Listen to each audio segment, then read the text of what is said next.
রামনবমী আর সেই উপলক্ষে বীরভূমের সিউড়িতে ব্যাপক তোড়জোড়। শহরে একাধিক শোভাযাত্রা করা হবে, বিভিন্ন মন্দির থেকেও বের হবে শোভাযাত্রা।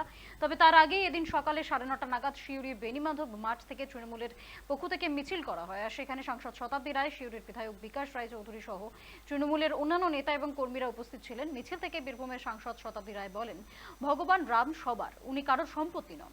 পাশাপাশি এদিন সাংসদ সকলকে শান্তিতে এবং সম্প্রীতি বজায় রেখে চলার বার্তা দেন।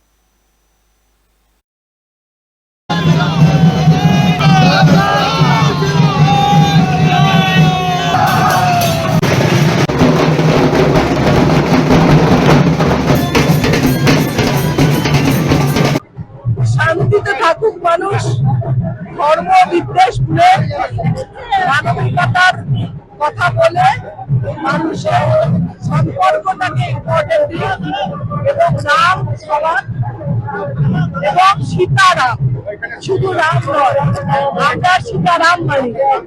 রাম রাম মানে রাম রাম সীতারাম, সীতাকে ছাড়া আমরা রাম সবার জন্য, ঈশ্বর সবার, কারণ বাংলা সম্পর্ক।